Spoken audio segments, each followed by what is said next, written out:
بھائی کسی کے ذہن میں کوئی سوال ہو تو وہ کرتے ہیں. کن اعمال سے دعا قبول ہوتی ہے؟ بھائی ان کا سوال یہ ہے کہ ایسے کون سے اعمال کریں جن سے دعا قبول ہوتی ہے. بھائی دیکھو حدیثوں میں تو یہ بات آتی ہے کہ اگر آپ کے پیٹ میں حلال کا لقمہ ہے، نہ آپ کی روزی حلال ہے، اور آپ کے جسم پہ حلال کمائی کا کرتا ہے، مطلب کپڑے آپ کے حلال کمائی کے ہیں، تو انشاءاللہ دعا قبول ہوگی. لیکن یہاں میں یہ وضاحت کر دوں کہ دعا کی قبولیت کا معاملہ یہ نہیں ہے کہ آپ نے جو مانگا وہی آپ کو مل جائے، بلکہ حدیثوں میں بات آتی ہے کہ 3 طریقے سے دعا قبول ہوتی ہے. ایک تو اس طرح سے کہ آپ نے جو کچھ مانگا وہ آپ کو اللہ نے جو کہ دے دیا. ایک وہ کہ اس کے بدلے میں دنیا میں آپ کو کچھ اور دے دیا، اللہ کمپنسیشن دے دیا. تیسرا طریقہ یہ ہے کہ آپ کو یہاں دنیا میں نہیں بھی ملا تو ایک حدیث پاک میں ایک روایت میں بات ملتی ہے کہ وہاں ایک آدمی کو بلایا جائے گا، جب اللہ اسے اجر دے گا وہ کہے گا اللہ میں نے تو ایسا کوئی کام نہیں کیا، تم مجھے جو اجر دے رہا ہے. تو اللہ یہی کہے گا کہ تم نے جو دعائیں مانگی تھی دنیا میں ان کا بدلہ تجھے وہاں نہیں ملا، حکمتاً میں نہیں دے سکتا تجھے وہاں بدلا، اس کے بدلے میں میں نے تیرے لیے یہ توشہ اکٹھا کر رکھا تھا جو آخر میں تیرے لیے بنا دیتے. تو دعا ضرور کیا کریں اور اللہ کی حکمت کو بھی چھوڑ دیں. اس کی مشیت ہے کہ اسے کب کسے کیا دینا ہے. تو اگر ہمیں اللہ پہ توکل اور بھروسہ ہوگا تو دعا مانگنے کا اللہ نے حکم دیا کہ مجھ سے مانگو میں دوں گا اور میں تمہاری شارک سے بھی زیادہ قریب ہوں، تو بالکل مانگا کریں، لیکن اللہ پہ چھوڑ دیں. کب اس نے دینا ہے اسے پتہ ہے. قربانی کا گوشت گھر پہ آئے مانگنے کے لیے کیا دے سکتے ہیں؟ ان کا سوال یہ ہے کہ کوئی مانگنے قربانی کا گوشت گھر پہ آئے تو کیا دے سکتے ہیں؟ بالکل دے سکتے ہیں بھائی، اجازت ہے. قربانی کا گوشت ہے غریبوں کے لیے، مگر زیادہ بہتر یہ ہے کہ آپ خود جا کے بستیوں میں بانٹیں. یہ جو مانگنے والے گھروں پہ آتے ہیں نا، ان کے لیے میں ایک بات بتا دوں کہ نبی اکرم صلی اللہ علیہ وسلم نے ایک بار یہ بات فرمائی، یہ جو بے وجہ مانگتے ہیں نا لوگ، یہ قیامت میں اللہ کے آگے اس طرح کھڑے ہوں گے کہ ان کے چہروں پہ گوشت نہیں ہوگا. یہ بھی ایک طرح کی بھیک کی ہے کہ آپ گوشت مانگنے جا رہے ہیں. اگر آپ کے گھر میں ایک وقت کا کھانا اگلے وقت کا ہے نا تو آپ پہ جائز نہیں ہے بھیک مانگنا. یہ نبی کی حدیث بتا رہا میں آپ کو. تو جو لوگ اگر گھر میں آپ کے گھی بھی ہے، مسالے بھی ہیں اور سب کچھ ہے، تو وہ اللہ آپ کو کیا گوشت نہیں دے گا؟ کوئی نہ کوئی ضرور آپ کے یہاں تھیلی دے جائے گا. تو اس لیے مانگنے سے بچیں. سوال ایک دوسرے سے پانی پلانا ہو کہنا یہ الگ چیز ہے، لیکن بنا ضرورت مانگنا، قرض لینا امیر ہونے کے لیے یا اپنے کاروبار چلانے کے لیے بینکوں سے یا لوگوں سے قرض مانگنا یہ بالکل ناجائز ہے. اسلام میں گناہ ہے. بلکہ نبی نے فرمایا کہ جو شہید ہوتے ہیں نا، شہید جن کے بارے میں نبی نے کہا کہ میں چاہتا ہوں کہ میں بار بار اللہ کی راہ میں شہید ہوں اور پھر دنیا میں بھیجا جاؤں پھر شہید ہوں، اتنا بڑا رتبہ ہے شہید کا. اور یہ فرمایا کہ تمام گناہ معاف ہو جاتے ہیں شہید کے، لیکن قرض معاف نہیں ہوتا. اس کی وجہ سے اس کا جو معاملہ ہے وہ لٹکا رہتا ہے. اور اس حدیث سے مجھے یہ اشارہ ملتا ہے کہ قرض جو ہے وہ گناہ ہے. وہ اسی وجہ سے گناہ ہے کہ اللہ نے کہا کہ اگر اگلے وقت کا کھانا آپ کے گھر میں ہے تو آپ کو مانگنا نہیں چاہیے. افضل ترین صدقہ کون سا ہے؟ ان کا سوال یہ ہے افضل ترین صدقہ کون سا ہے؟ بھائی افضل ترین صدقہ جو ہے وہ اپنی بیوی کے منہ میں لقمہ دینا، یہ بھی آیا حدیث. اپنے بیوی بچوں کے لیے حلال کمائی کرنا، یہ بھی آیا. مطلب الگ الگ سچویشن میں اللہ کے رسول نے الگ الگ جواب دیے. اب ضرورت ہے اس ٹائم جہاد کی، قتال کی، تو بہترین صدقہ وہ ہوگا کہ اس ٹائم آپ اس کال پہ لبیک ہو. آپ کے پاس مال ہے تجوریوں میں اور امت جو ہے وہ پریشان ہے اور علماء دین یا ہمارے وقت کے خلیفہ آپ سے مال مانگیں تو وہ بہترین صدقہ ہوگا. دیکھو جب ایک جنگ میں اللہ کے رسول صلی اللہ علیہ وسلم نے حضرت عثمان سے کہا کہ مال کی ضرورت ہے، تو انہوں نے جتنا مال دیا نا 3 بار دیا. مال بھرے ہوئے مال جو ہے وہ مال سے بھرے ہوئے، اور ایک اونٹ کی قیمت جو ہے کئی لاکھ روپے تھی آج. تو اس کے بعد ہی نبی اکرم صلی اللہ علیہ وسلم نے بات کہی تھی کہ اب عثمان کچھ بھی کرے اللہ کے یہاں پکڑنی ہوگی. تو اپنے مال سے انہوں نے اس ٹائم مدد کی دین کی. تو آپ مال اکٹھا کریں کوئی منع نہیں ہے، لیکن جب دین کے لیے کال آئے تو فوراً اللہ کا دیا ہوا مال اللہ کی راہ میں، یعنی حالات کے حساب سے. ہاں الگ الگ. جی نماز اگر قضا ہو جائے تو اس کی کیا نیت؟ ان کا سوال یہ نماز اگر قضا ہو جائے تو کیا نیت ہے؟ یار نماز تو قضا ہے ہی نہیں اسلام میں. دیکھو میں بار بار یہ بات بتا چکا، اگر اسلام میں نماز قضا ہوا کرتی تو عورتوں کی حیض کی نمازیں معاف نہ ہوتی، بلکہ روزوں کی طرح انہیں بعد میں رکھنا ہوں. دیکھو 2 بار حضور صلی اللہ علیہ وسلم کی نماز نکلی ہے، 2-3 روایتیں ہیں. ایک بار تو فجر کی نماز तमाम साहबा सफ़र में आ रहे थे, सोते हुए रह गए। हुजूर ने हज़रत बिलाल को खड़ा भी किया पहरेदारी पे कि भाई टाइम होते सबको उठा देना, फजर पढ़ेंगे। लेकिन जब टाइम हुआ तो हज़रत बिलाल की भी आँख लग गई, क्योंकि अल्लाह ने एक हमें ये ऑप्शन देना था कि भाई तमाम कोशिशों के बाद अगर आप सोते रह जाएँ तो फ़ौरन नमाज़ पढ़ते उठते ही। हुजूर ने जब आँख खुली तो टाइम निकल चुका था, लेकिन हुजूर ने सबको वज़ू कराया और उसके बाद जमात कराई। नमाज क़ज़ा जो हुई थी उसकी नमाज की जो है जमात कराई हुजूर ने।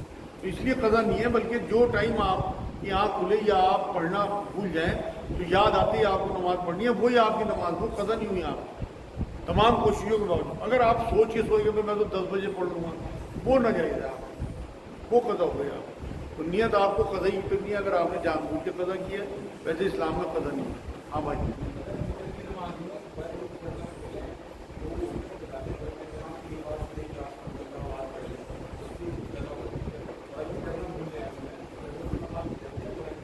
इनका सवाल यह है दुआए कुनूत अगर फित्रों में पढ़ना भूल जाए तो क्या नमाज जो है हो जाएगी या दोहरानी पड़ेगी?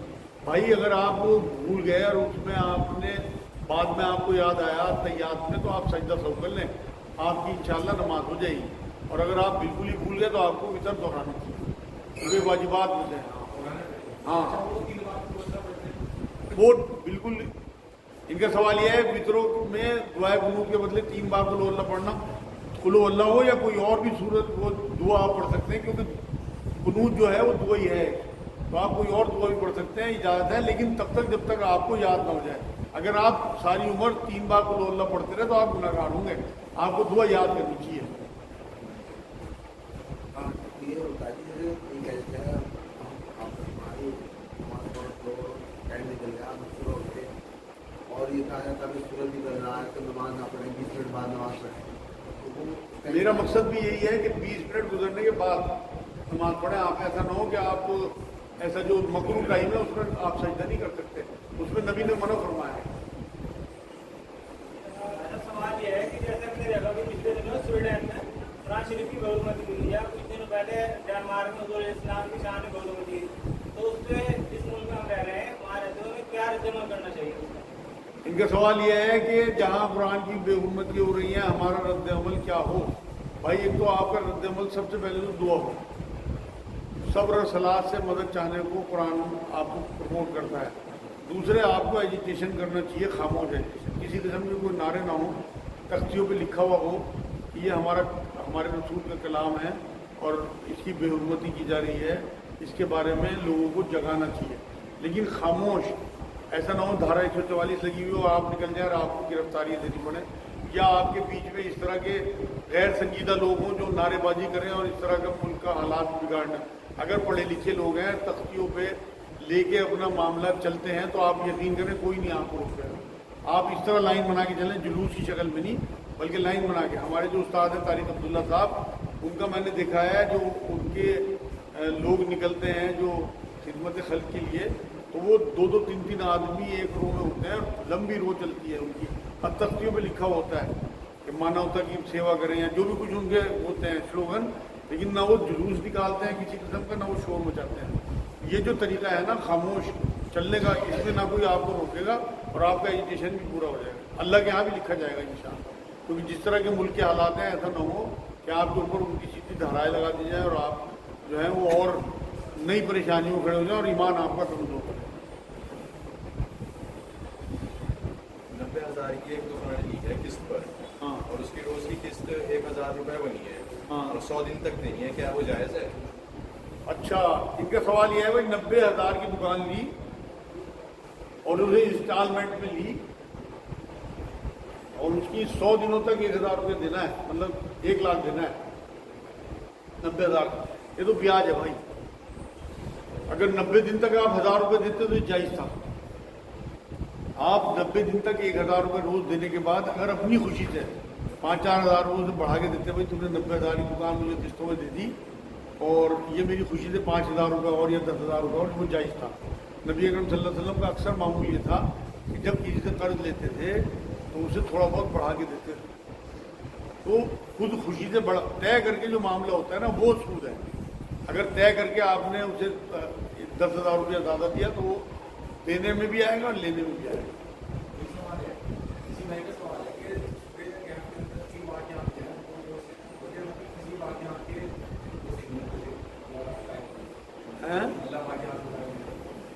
अच्छा अच्छा, इनका सवाल यह है कि सूरह कहफ में 3 वाक़यात हैं, वो कौन कौन से हैं, और नबी अकरम सल्लल्लाहु अलैहि वसल्लम क्या मुंतज़िर थे उन वाक़यात।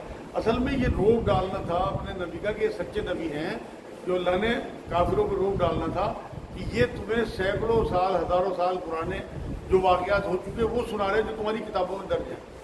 एक तो असहाब कहफ का वाक़या था उसमें, और एक खिदर अलैहिस्सलाम का वाक़या है, और एक जुल्करनैन का वाक़या है।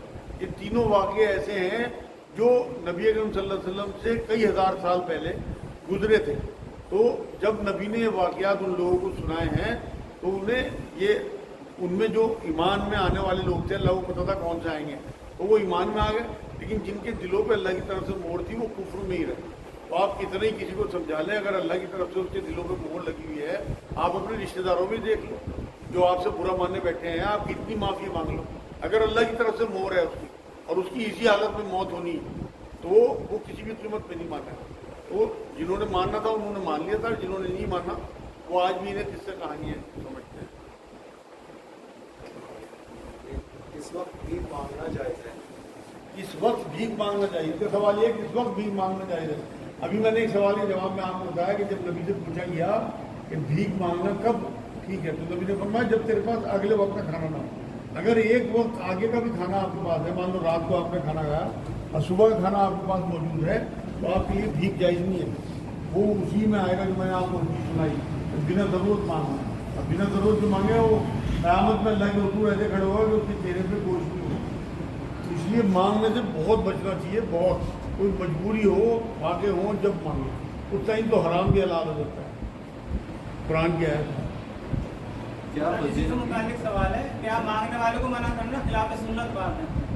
इनका सवाल यह है क्या मांगने वाले को मना करना खिलाफ सुन्नत है? हाँ भाई, रिवायतों में बात आती है कि नबी के दरवाजे पे कोई आता था तो सहाबा इकराम के दरवाजे पे कोई आता था तो मना नहीं करते थे, जो घर में होता था उसे दे देते थे। लेकिन यहाँ ये बात मैं बता दूँ आपको कि वो लोग कमर्शियल लोग नहीं थे मांगने वाले, बल्कि वो बहुत ज़रूरत में निकलते थे और अपने इज्जत नफ्स को दबा के जब बाहर निकलते थे। हाथ फैलाना आसान काम थोड़ी था उन लोगों के लिए, तो इसीलिए उन्हें मना नहीं किया जा सकता, क्योंकि उन्हें ये हदीसें पता थी कि नबी ने फरमाया कि अल्लाह ये कहता है कि अगले वक्त का अगर खाना है तो आपको मांगना जायज़ नहीं है।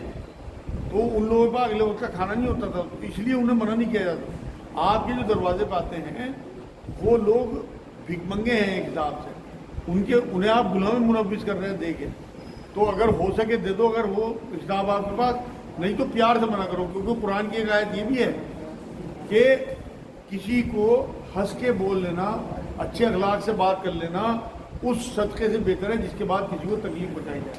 मान लो आप किसी को कुछ कह के भाई हट्टा कट्टा है, तू मांगता फिर रहा, उसके बाद आपने उसे 10 रुपये भी दे दिए, वो ईज़ा पहुँचाना है, आप उसे मना कर दो प्यार मोहब्बत से, भाई हमारे साथ अंदर चले जाओ, लेकिन आप किसी तरह के उसे तकलीफ ना पहुँचाओ। ये कुरान की आयत है। दूसरी बात ये है कि आप ये देखो कि मांगने वाला जो है ना, वो अगर एक हदीस ये भी है कि साहिल अगर घुड़सवार पे भी आए तो उसे दे दिया करो, अगर आपकी हैसियत है तो ज़रूर दिया करो। लेकिन इस तरह के जो कमर्शियल लोग हैं, मैं एक वाक़या सुनाऊँ आप। हज़रत उमर रज़ियल्लाहु ताला अन्हु की खिलाफत के ज़माने में एक आदमी मांग रहा था उनके दरवाजे के आगे, कुछ लोग खड़े थे, उसे दे नहीं रहे थे। तो हज़रत उमर ने ये बात कही कि भाई इसे दो। उन साहबा ने कहा कि जी अभी लेके गया था, मांग के गया था और हमने दे दिया था, फिर आ गया। तो हज़रत उमर ने दुर्रा मंगाया और उसे दुर्रे लगाए कि तू मुस्तहिक नहीं है, तू सौदागर है, तूने अपना धंधा बना रखा है।